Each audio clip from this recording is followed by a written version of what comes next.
Welcome to SVSU Red Alert, your weekly update on Saginaw Valley State University athletics. I'm your host, JJ Boehm. The football team dropped a heartbreaker to Hilsdale.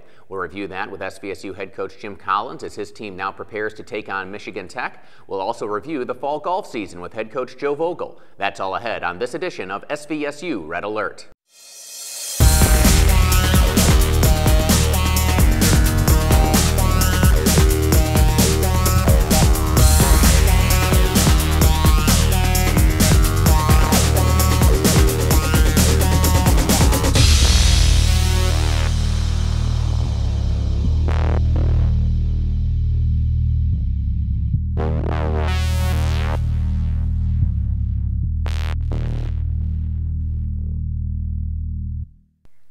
Welcome back to SVSU Red Alert. I'm JJ Boehm, joined by SVSU head football coach Jim Collins. And Coach, your team loses to Hilsdale 34-17, a game that could have been a lot closer, could have gone the other way. I know this one just has to hurt. The whole thing is frustrating, JJ. We didn't execute the way we needed to execute, and we had our opportunities. And you can't point to one thing, but overall, missed opportunities. Made some mistakes, didn't execute the way we should be able to execute, especially considering the people we have, and we come up short. That's what's going to happen if you're playing a good football team. And it was interesting because kind of, for me, a tale of two halves, in that in the first half, as you said, missed opportunities. You have lots of chances to perhaps make that a good Cardinal lead in the first half, and then in the second half, when Hilsdale had their opportunities, they really capitalized. Exactly. And if you look at the first half, to come out of that half 10-10 was frustrating because we felt like we outplayed them. We turned the ball over on a punt return. We missed an opportunity to intercept the football, both self-inflicted, caused by our own guys, and they got 10 points off of those two things right there, and we had opportunities to score more than 10 points and didn't do it. And so you go in at halftime a little frustrated, but also believing in your plan and understanding that, listen, if we can make mistakes and it can be 10-10, if we can just eliminate these mistakes, we got an opportunity, to win the football game. Couldn't overcome a couple things in the second half, and obviously they took advantage of them and won the football game. And you talk about those mistakes. Two of Hilsdale's touchdown drives wind up being very short because one, as you said, Michael Albrecht's returning the punt inside his own 20, runs into, I think it was Deshaun Mingo, who was down there trying to block for him, and then that causes the fumble. Hilsdale recovers. They're able to score. Another time after a punt, Hilsdale gets it, but then there's back-to-back personal fouls called on your team. That gives them the ball down at the 25-yard line, and that just puts your defense in difficult situations. Exactly. And you mentioned the fumble and then the missed interception opportunity. Running into your own guy when you don't see him, and everyone's just playing with great effort, you can't fault anybody for that. The opportunity to intercept a football, two guys going for the ball, you can't fault anybody for that. But you can't have penalties, and really they look like penalties of frustration on our part. And those are the things that you got to get corrected. You can't have those mistakes, especially in a big game like that where you're going to give the other team great field position, going to have your defense backed up in its own end. And that team made us pay. And the bottom line is I look more towards the few mistakes we made in that second half as being a bigger factor than what happened in the first. And a situation, too, where despite all of these, for 2.5 quarters, every time Hilsdale is able to score, you're able to answer. So after they get that early touchdown, after the fumble on the punt return, you go down and put together a drive, and it ends on a 38-yard touchdown pass from Jennings to Janis. And you're right, JJ, you make a good point. We did respond. We fell behind at the beginning of the half, 17-10. We came right back, tied the game up at 17-17, stopped them. They punted back to us. We punt back to them, have that penalty. But when it's 24-17, we needed to respond again. And we didn't put together the type of drive that we needed to put together in order to bring that game back to 24-24. And that was really the game at that point, because they got the football back, drove down the field on a long drive, took a 10-point lead, and we just weren't able to get back into it after that. And a situation, too, where, again, you look at some of those missed opportunities. As you said, on the missed interception, you do everything right. You get good pressure on the quarterback. You force him to kind of throw it up for grabs over the middle of the field. Your safety, John Bryant's coming over, has his hands on it. But as you said, Major Metcalf, he's making a play on the ball, too, and winds up knocking it out of his hands. Exactly. And, you talk about protecting the football, creating turnovers. I thought as an offense we did a great job protecting the football. We didn't throw any balls up for grabs. There wasn't a time where we fumbled the ball on offense and they were able to go after it. So we protected the football. We created a little pressure right there and forced a good quarterback to make a mistake, and he does. And you got to capitalize on him, obviously. But it was one of those games where I said 5 or 6 plays not going our way was the difference in the game. And I think you either have to overcome those things if you're a good football team, or you have to eliminate them. And unfortunately, we weren't able to do either. And there was another play in the first half where Jennings throws it up for Mark Thrash down near the goal line. Everybody in the press box thought he completed the catch, but I know the officials told you that in their estimation he did not, because that proved to be a big play as well. That was a huge play, and I thought it was great protection. The ball was thrown on the money. Hilsdale's safety made a good play on it and was able to go in there and collision Mark as he was catching the football, and when he hit the ground, the ball came loose. And I think that's one of those judgment calls. We don't have replay, and so whether or not he secured the football before he hit the ground or the ground caused it, hard to say. But once again, that was an opportunity to score points, and you can't leave any doubt, and we weren't able to do that. So, when you're just off a little bit, it's gonna wear on you, and it definitely did. An interesting game, too, in terms of adjustments. I know one of the things that was noticeable in the second half was you started doing more read option, which you haven't done as much during the course of this season as you did last year, but that was another thing that was working pretty well. I thought it worked really well, and let our quarterback, the way they were playing defense with a lot of the cover 2 stuff, get our quarterback the opportunity to carry the ball on the perimeter if their end was going to crash, create a little bit of doubt in the defense's mind as to who has the football. And I thought that was effective. And as I said, the one thing where we didn't get it done was when that game got to 24-17, that's when we needed to be able to convert it into a touchdown. We weren't able to do it. And then from that point on, when you're in a pass every down mode, and although I think we've got a good pass offense, Hilsdale did a good job of shutting it down. And I know you always talk about finishing drives as well, and you had, I think, one 13-play drive and another 14-play drive, but combined they only result in 3 points. And that's unfortunate. The one play, obviously, was the pass play to Thrash that was incomplete that we talked about, and we had to settle for a field goal in that situation. It went through the uprights. It was a good kick. The second one, we had another opportunity to hit a guy down the field, and we missed on it. It was a 14-play drive right before the half. Couldn't finish with the field goal, missed on the field goal attempt. And, those are the unfortunate things. When you're able to control the clock, control the football, get first downs like we did, but come up with only 3 points on 27 plays worth of drives, that's something that you have to be able to do a better job on. And we've got to convert those into 3s, and at least 3s, but hopefully 7s. And to only get 3 out of both those drives was tough. And Hilsdale is one of those teams that everybody knows you can't make mistakes against them because they tend to take advantage of your mistakes. We sat here a week ago, you talked about the formula for Hilsdale, and you look at the stat sheet after the game. Joe Glendenning has a solid game, but not spectacular, 120 yards rushing and a touchdown, but held in check somewhat. And then Hillsdale's just 4 of 12 on third down for the day. But again, because of some of these other mistakes and missed opportunities, they were able to win the football game. Exactly, and once again, it goes back to those 5 or 6 plays, and if you can execute and eliminate mistakes and put points on the board, you're going to have an opportunity to win that football game. But if you don't, against good people, they'll figure out a way, and that's what Hilsdale did. And, we've done that earlier in the year. We talk about our football team. We've won 6 games, and a couple of those we've overcome mistakes, and a couple of them we've capitalized on other people's mistakes.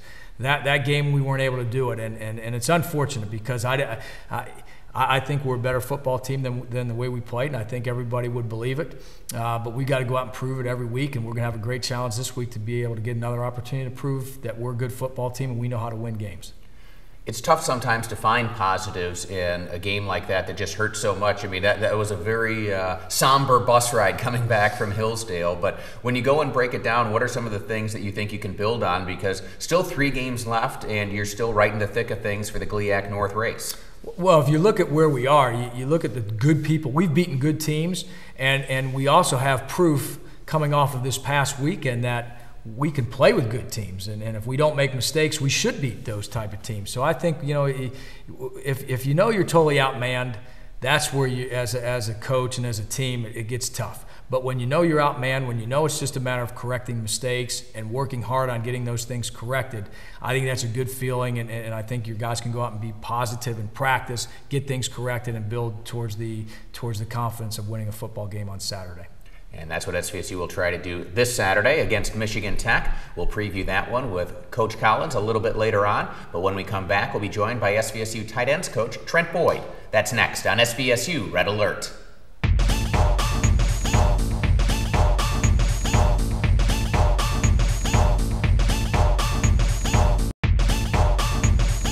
This week's Spring Hill Suites Cardinal Athlete of the Week is Emily Short. Short, a sophomore on the SVSU women's cross country team, finished in 9th place overall at the GLIAC Cross Country Championships on Saturday, October 20th. Short crossed the line with a time of 21:28.8 to finish in 9th place. Short's top 10 finish earned her second team All-GLIAC recognition. Short has finished in the top 5 3 times so far this season and 4 times inside the top 10. Emily Short, this week's Spring Hill Suites Cardinal Athlete of the Week.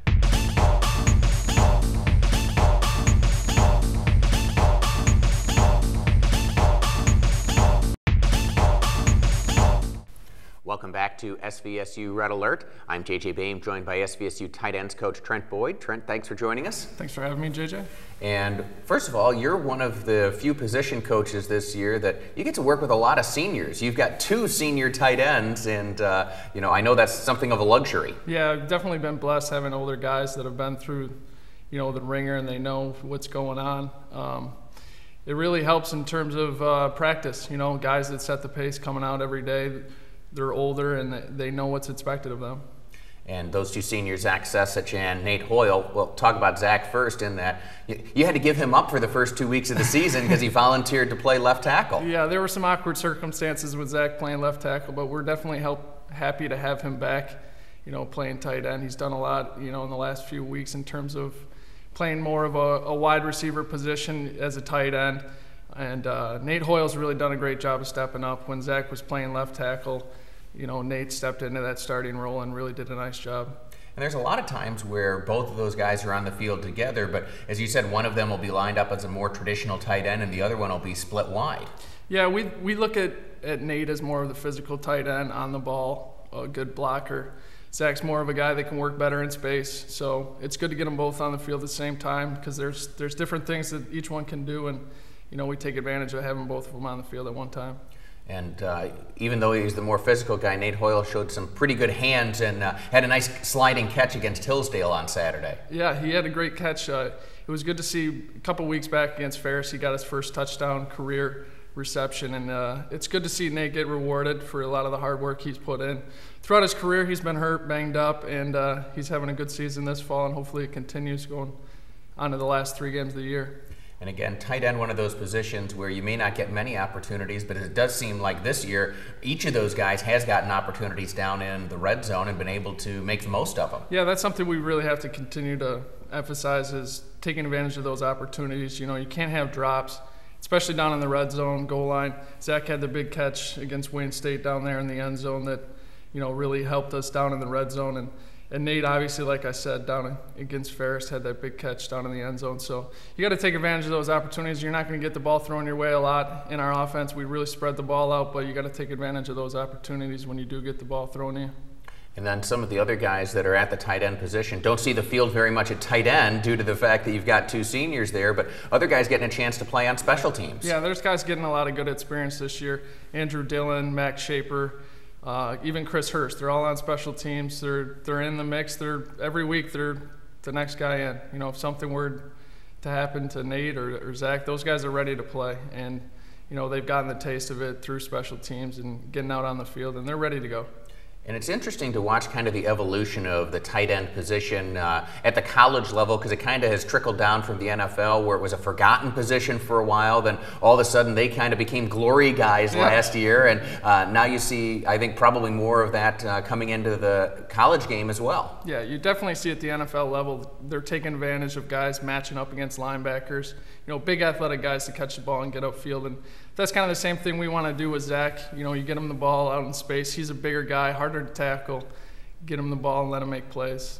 And he's got to have good memories of Michigan Tech last year, because he had one of those plays where he catches it and then he outruns everyone for, I think, a 50-yard score. Yeah, he had 2 touchdowns in that game. He had one, on a double move where he caught the ball in the end zone and scored, and then another one, from further out, I think it was about 40 yards, a seam right up the middle, catching the ball and outrunning a safety. So it was good to see, and hopefully, we can have repeated success this year against Michigan Tech.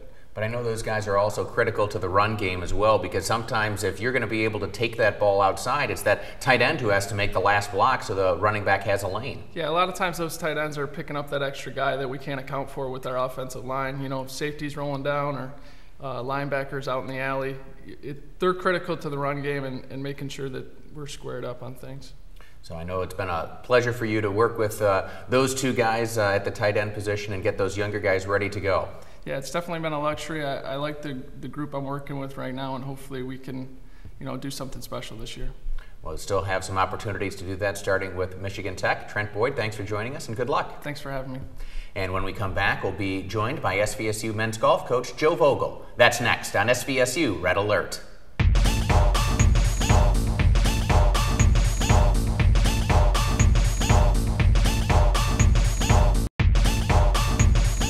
Saginaw Valley State University, where students learn in personal classroom settings and state-of-the-art labs.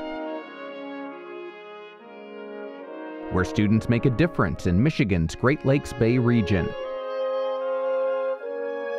and study the world. A place where we celebrate red pride. Saginaw Valley State University.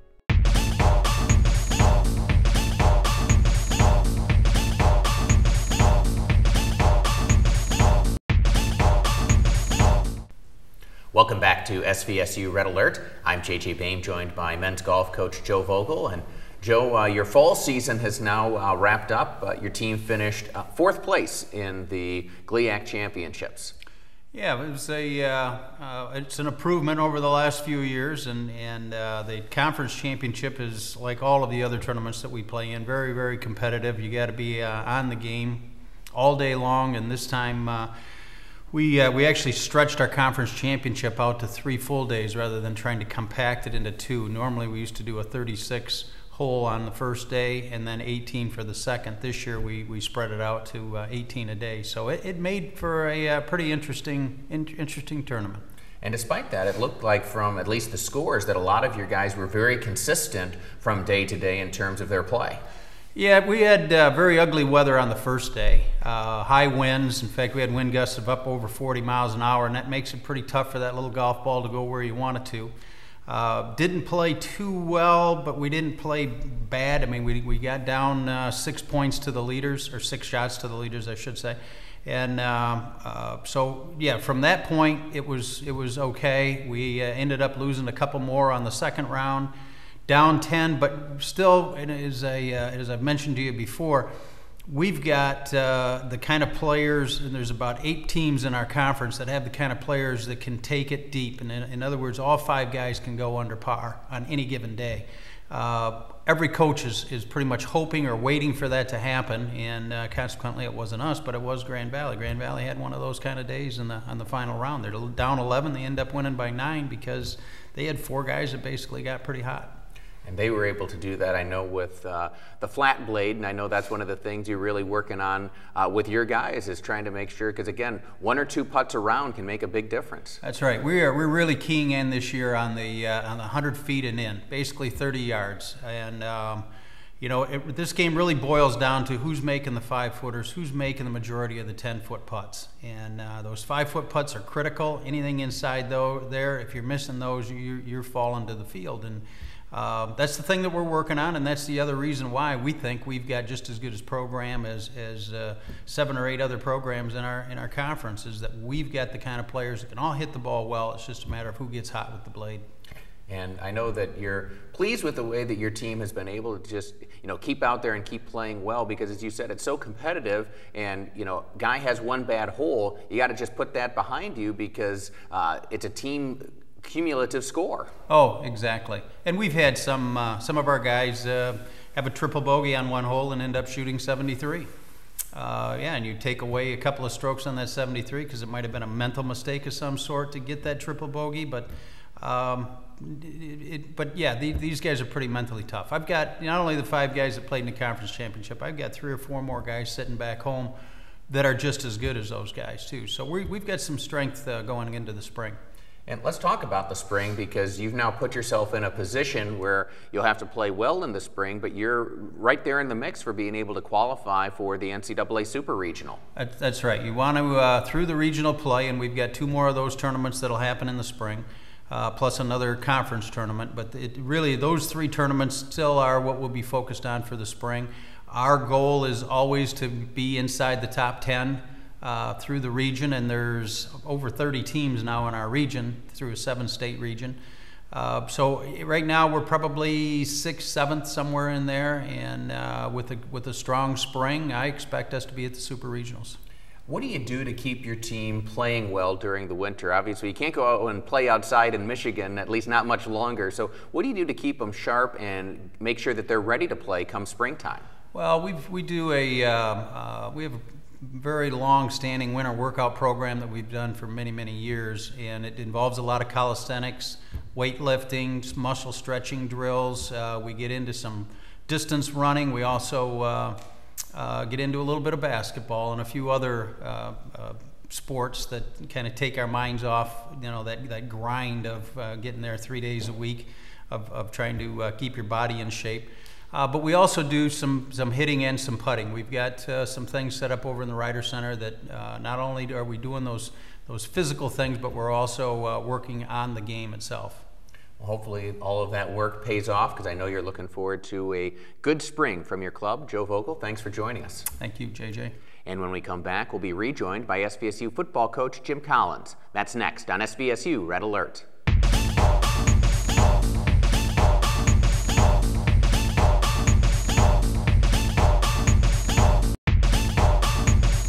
This week's male Spring Hill Suites Cardinal Athlete of the Week is Lachlan Savage. Savage, a junior midfielder on the SVSU men's soccer team, posted a pair of goals in a pivotal conference matchup over the weekend as the Cardinals moved to 11-2-3 overall and 8-2-2 and in first place in the GLIAC. Savage and his Cardinal teammates gained a momentous victory on Friday, October 19th, as he found the back of the net off the diving header on a pass from Robert Short, with just 31 seconds left to play to give SVSU the win in a dramatic fashion over rival Northwood. Savage also posted the first goal in the match on Saturday, October 21st, as he headed in the ball that was deflected by the Tiffin keeper on a breakaway by Zach Wallaget. Savage now has 8 goals on the year, which is the 2nd best on the team and 3rd best in the conference. Zach Myers leads SVSU and the GLIAC with 11 tallies. Lachlan Savage, this week's Spring Hill Suites Cardinal Athlete of the Week.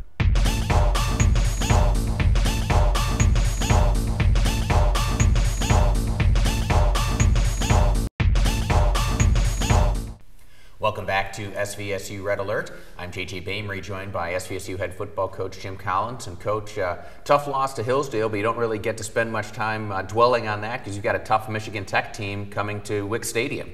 The beauty of the GLIAC North, JJ, you're going to play good people every week, and Tech's a good football team, same record as us in the conference, tied for 2nd place right now. And, the thing's still wide open. North Division Championship's still wide open. A lot of the teams at the top still have to play each other. So this is we're playing for a lot. Both teams playing for a lot. And we've got to be on our game in order to get a victory. And Michigan Tech is a team this year that it's interesting when you look at the 2 games that they've lost. They've scored 43 and 49 in their 2 losses, one to Grand Valley, one to Ferris State. So this is a team, even when they lose, they're putting up really good offensive numbers. And in both those games, they were down by more than 2 touchdowns going in the 4th quarter, and they just don't quit. They're never out of the game.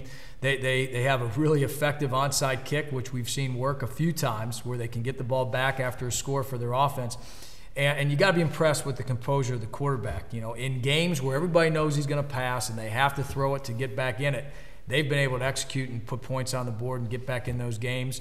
And both those games we talked about, they had opportunities. They had some chances and just couldn't finish. So I think it's a really good football team, and we've got to be at our best.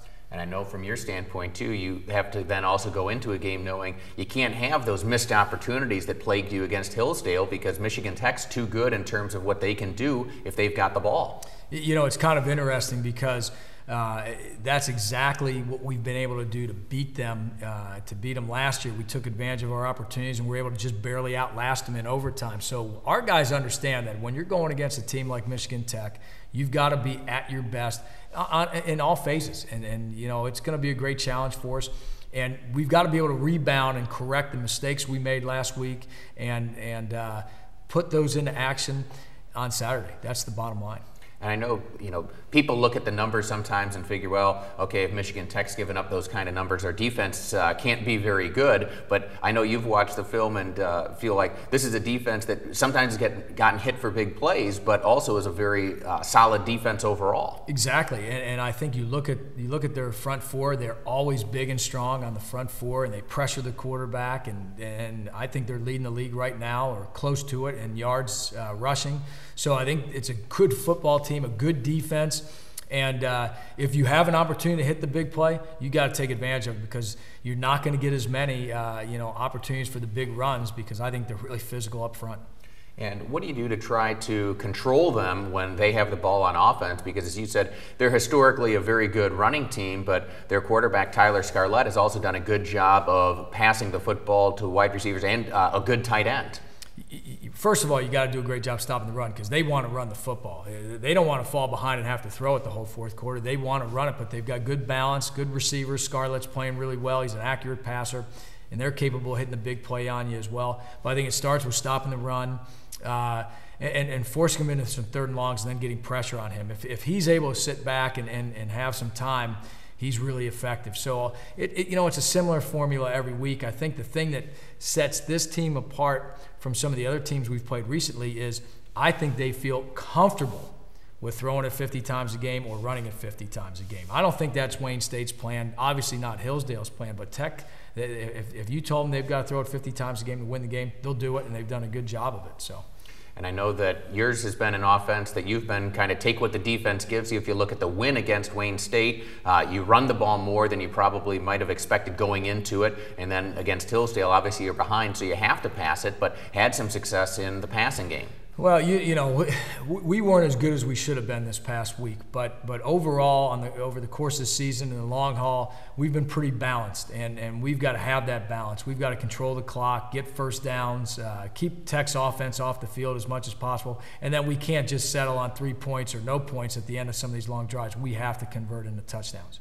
Hopefully you get some touchdowns. Should be a good one against Michigan Tech. Coach Collins, good luck. Thanks, JJ.